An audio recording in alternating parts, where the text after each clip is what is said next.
Está con nosotros ya en línea Diego Genú. Eh, Él es analista político, escritor, periodista, eh, hincha de River, pero yo supongo que esto hoy nos va a querer hablar. Diego, buen lunes, ¿cómo estás?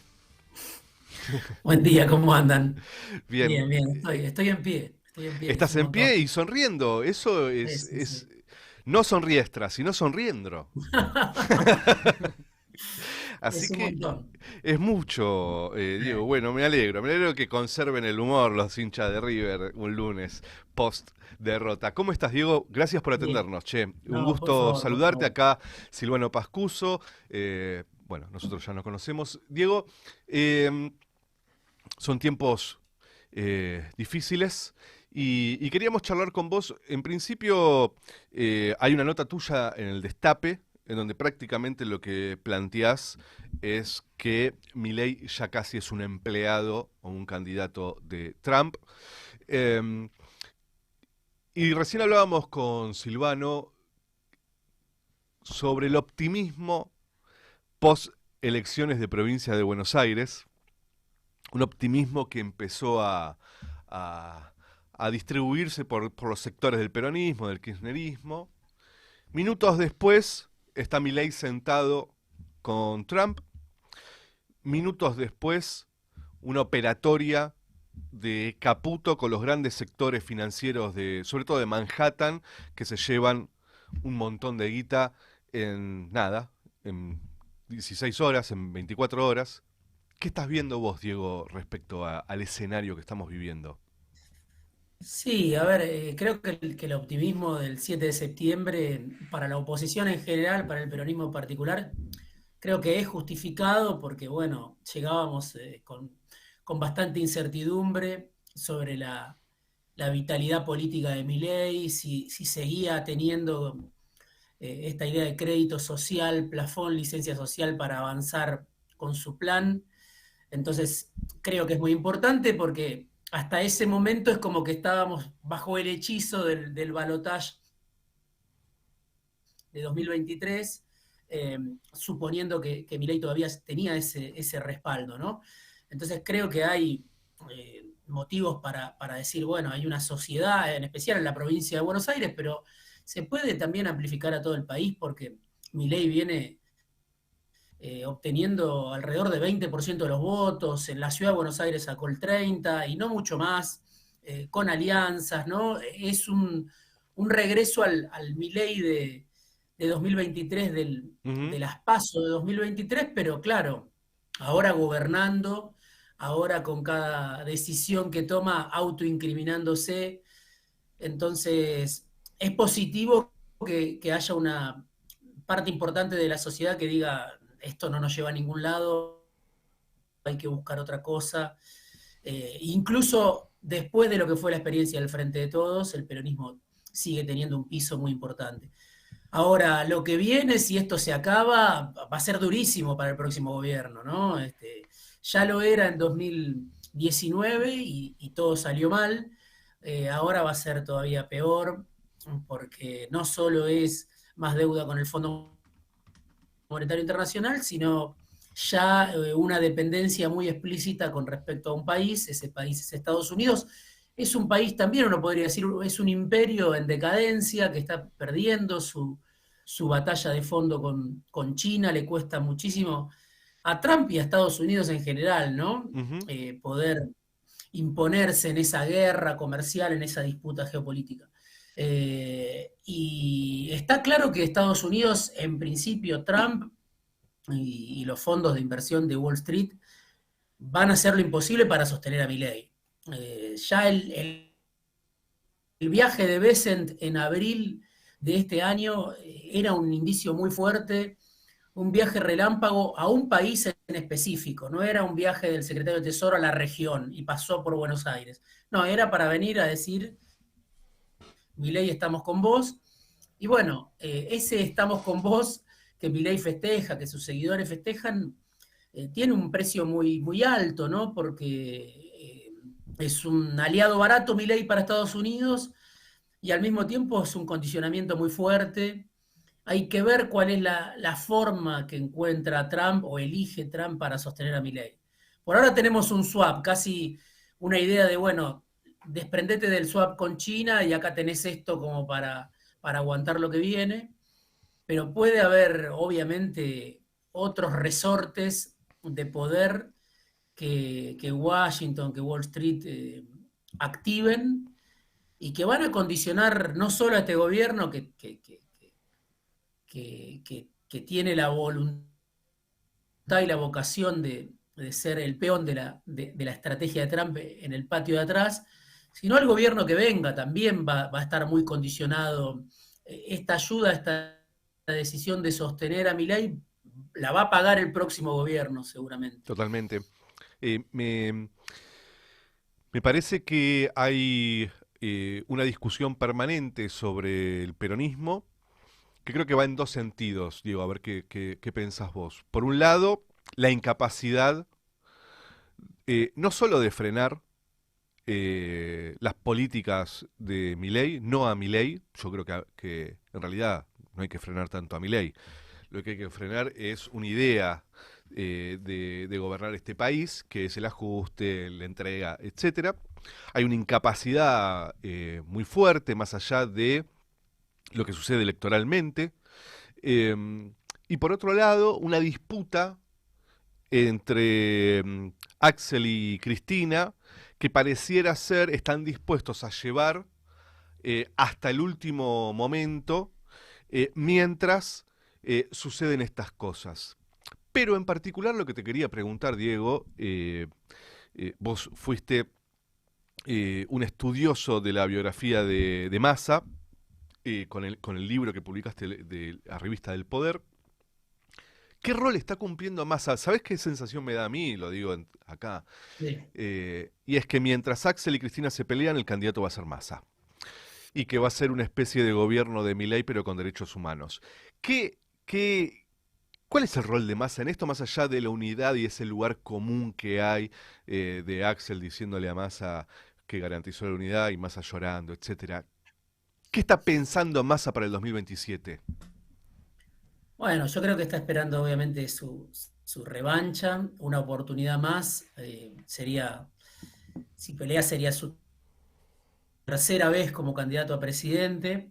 Eh, y, y bueno, Massa es alguien que maximiza siempre los beneficios que puede obtener en cada situación, ¿no? Dada su situación, dada su debilidad, porque es cierto, como dicen muchos, en lo que era el Frente de Todos, Fuerza Patria, bueno, estuvo a 3 puntos de ser presidente. Es cierto, pero también sabemos cómo terminó ese gobierno con una inflación descontrolada que terminó en Milei.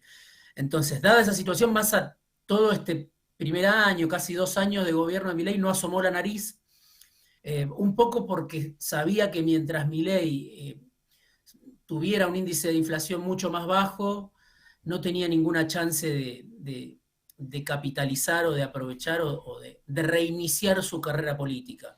Apareció sobre el final, viendo con claridad de que Milei Ujú. estaba débil, que el peronismo estaba para ganar la elección.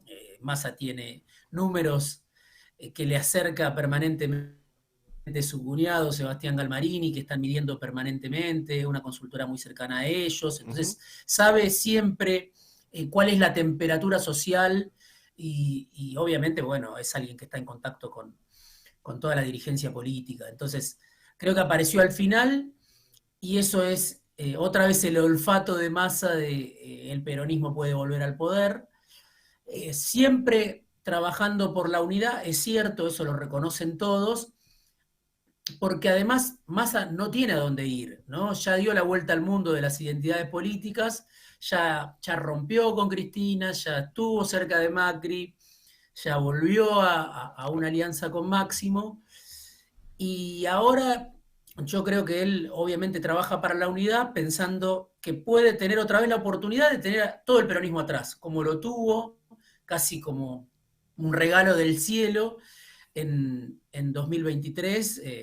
En todo caso, lo que hizo mal esto es mi opinión, ¿no? Es ser el ministro de Economía, ¿no? Que el Ujú. ministro de Economía fue el peor enemigo del candidato Massa, que era un muy buen candidato, pero un mal o muy mal ministro de Economía. Ahora yo lo veo a Massa otra vez, esperando esa oportunidad, viendo cómo se acomoda todo esto. Uno podría decir que Kicillof es el candidato natural de Cristina, aunque hoy esté peleada con Cristina o tensionado ese vínculo, de lo que era el viejo kirchnerismo.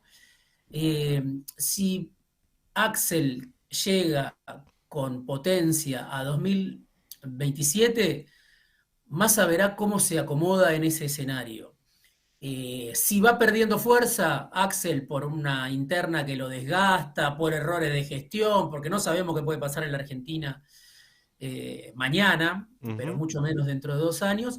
Bueno, Massa, yo creo que si Kicillof llega con potencia política, le va a decir a Máximo y a Cristina, gracias por todo, ahora voy a ir a una sociedad con Axel. Eh, si Axel se desgasta, seguirá siendo este vínculo tan intenso que él tiene hoy con Máximo y con Cristina.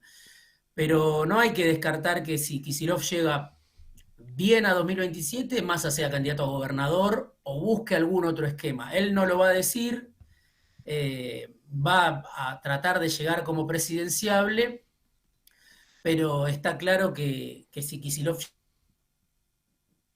llega con potencia, con gran parte del peronismo acompañándolo, si no se equivoca, si no se desgasta, eh, Massa va a sacar por eso, siempre hay que pensar, va a sacar el mayor jugo posible de cada situación, Ujú. va a obtener el mayor beneficio en el momento que le toque disputar poder. Ujú.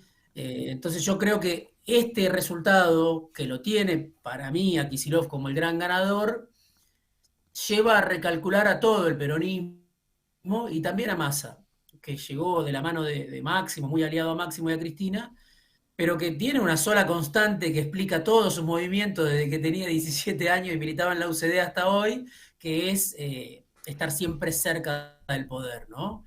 Y entonces creo que amplía el radio de posibilidades y va a evaluar. Su objetivo, obviamente, es ir por la presidencia, pero si no le da, no se va a quedar afuera del esquema de poder que viene si es que el peronismo vuelve al poder. Diego, ¿qué tal? Buenos días. Silvano Pascuso te habla. Gusto Hola, conocerte. Silvana. ¿Cómo ves a Macri vos? ¿Macri te parece que todavía va a tener incidencia en la política argentina? ¿Que no? ¿Y cómo ves la reconfiguración de la derecha también? Porque se está discutiendo mucho si la decisión de Ritondo y de Santilli de aliarse con Milei es acertada o no. ¿Y qué recambio tendría la derecha en el caso de que Milei quede excesivamente desgastado? Sí, yo lo veo a Mati muy, muy, muy lastimado, muy desprestigiado, por mérito propio, ¿no?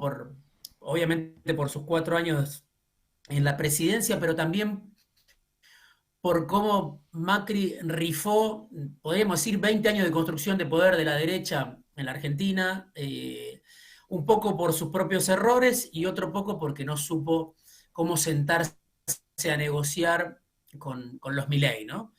Entonces, eh, te diría toda la dirigencia del PRO rifó lo que fue esa promesa de derecha moderna, ¿no? Eh, Se fueron todos, muchos se fueron a trabajar en el sector privado ya cuando asumió Milei, volvieron muchos gerentes a las consultoras, a trabajar con las empresas. Macri se quedó con su grupo chico que ya se había quedado cuando primero lo boicoteó a Larreta, después la boicoteó a Bullrich. Bueno, toda esa dificultad o ambición de Macri. Y sus propios votantes, creo que lo más importante, se habían ido ya con Milei, habían demostrado que lo que les interesaba sobre todo era tener un proyecto lo más a la derecha posible, no importaban tantas las formas republicanas, sino, bueno, de tener cualquier forma de peronismo, de populismo, de progresismo, como se le quiera denominar. Entonces lo veo muy debilitado. Ahora sí, la debilidad de Milei le abre una nueva oportunidad a Macri de sentarse a imponer condiciones.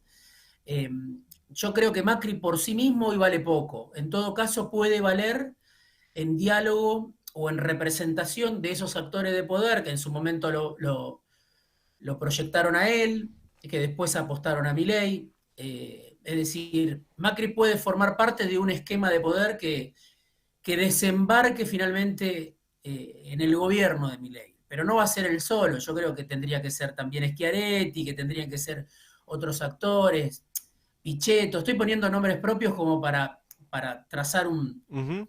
Sí, sí. un arco de posibilidades. Sobre todo hay que pensar en actores de poder que están detrás de esa dirigencia. Y hay que ver, porque toda esa dirigencia está muy, muy rota hacia adentro. Todos tienen muchas dificultades. Pichetto tiene celo de Schiaretti, Schiaretti tiene celo de Pichetto, de Macri. Bueno, también, obviamente, ex socios, algunos de ellos de Massa, también hoy están en tensión con Massa. Entonces, la llegada de Milei al poder se explica por la crisis del peronismo y por la crisis de ese frente de la derecha. Entonces no es fácil recomponer un diagrama de poder para los actores que quisieran que Milei siga con vida. Entonces, Una cortita sí, que, cortita porque nos queda poco tiempo. ¿Y sí. la vicepresidenta? Bueno, a ver, yo creo que Villarroel, que obviamente es una persona que tiene una trayectoria propia, que es la representante para mí del partido militar, que intentó un maquillaje, pero es alguien que defiende la dictadura y que tiene vínculo con grupos de abogados que la financiaron. El libro La Generala de Emilia Delfino cuenta muy bien quiénes son esos actores Ujú. del poder, ligados a los dinosaurios, etcétera. Eso está en torno a Villarroel y yo creo que Villarroel es la que sale, no sé si indemne, pero es la que más desligada está del fracaso de Milei. Porque no le dieron posibilidad, no porque ella no hubiera querido, la marginaron, la boicotearon, la subestimaron y bueno, le cortaron todos los resortes de poder y hasta la línea no le atendían el teléfono. Entonces, creo que con Milei fracasa o muere, por supuesto, Karina, también Santiago Caputo, mucho de ese macrismo que se pintó de violeta, y Villarroel queda un poco a salvo, ¿no? Eh, Eso no quiere decir que le resulte sencillo intentar alguna transición, porque Karina Milei se la va a querer llevar puesta con ella, si es que esto no llega, digamos, muy lejos, ¿no? Pero sí creo que le hicieron un favor los Milei, ¿no? Porque la terminaron apartando tanto de las decisiones que es Que la no paga única consecuencias. exacto, que es la única que puede decir yo no tengo nada que ver con lo que hicieron en el poder Ujú. estos muñecos, ¿no? Sí, inclusive da una Entonces, entrevista medio así a una persona en la calle que la filma y le pregunta por unos despidos y que al padre lo despidieron en una fábrica. Y ella lo que responde es, eso depende del Ejecutivo. En Yo Pilar no, fue, en en Pilar, Pilar. el Parque Industrial Y de Pilar. yo no puedo decir nada porque eso son responsabilidades del Ejecutivo. Directamente lo dijo. sí, sí, obviamente que es otro, digo, así como tiene su historia muy clara, ella, toda su familia, pero ella en lo personal, hay un intento de convocar a sectores del peronismo, ¿no? Ujú, Para algún tipo de transición. Algunos lo dicen abiertamente, ujú. se entusiasman con Villarruel o se entusiasmaban hasta el 7 de septiembre. Bueno, ahora, a partir de ahora, la verdad que no sé si tiene tanta posibilidad, pero hay actores como Claudia Rucci, como Mario Russo, que era Sí. el propagandista de Milei, que vienen del peronismo y que están ahí Ujú. pensando, si esto no llega muy lejos, la primera estación somos nosotros, ¿no? Y van a intentar algún esquema de poder con esos actores del poder económico que la respaldan, ¿no? Ujú. Diego, la última, no te sacamos más tiempo y nos vamos a una tanda. ¿Tenés información acerca de que antes del acuerdo con Estados Unidos se estaba discutiendo seriamente que Milei caía? Bueno, era una posibilidad que todo el mundo barajaba Lo así. barajaban, había mesas de dirigentes políticos que barajaban que Milei podía caer luego del resultado electoral y de la corrida que había con el dólar. Sí, sí, sí, sí. Algunos de estos actores con los que mencionábamos, yo hablé con algunos de esos actores y te Ajá. decían, el gobierno está liquidado, el gobierno está de salida, no pensaban que pudiera haber un Es salvataje increíble, te de juro que Trump. sí, no lo puedo creer. Era así. Y además economistas, consultores, o sea, digo, todo lo que es el Círculo Rojo, que es también un radio bastante amplio de relaciones, que va migrando y va poniendo huevos en distintas canastas, Ujú. ya habían hecho el luto por Milei, ¿no? Sin duda. Yo creo que la semana previa al salvataje fue letal porque no había posibilidad de sostener 700 millones de dólares por día para que el dólar no cruce, no perfore el techo de la banda, y eso era un gobierno escupiendo sangre, ¿no? Entonces ya los esquemas, las conspiraciones están desde el minuto cero, pero bueno, la propia crisis autoinfligida de Milei, la propia, no sé, mala praxis, o están beneficiando a amigos suyos y vinieron al poder solamente para eso y no a durar ni siquiera, no sé. Pero la crisis de este gobierno era muy manifiesta y sí, sí, sí, sí, estaba como una posibilidad muy concreta de asamblea legislativa, sin duda. Diego, te queremos agradecer mucho por este tiempo que nos dedicaste. Siempre es interesante escucharte. Nos vemos en cualquier momento. Dale, les mando un Abrazo abrazo para grande, ustedes Diego. y toda la gente de la radio. Dale, gracias. Era Diego Genud, hincha de River primero y después un periodista muy interesante para escuchar. Vamos a una tanda y ya volvemos con el laboratorio y nosotros que seríamos las ratas de este laboratorio.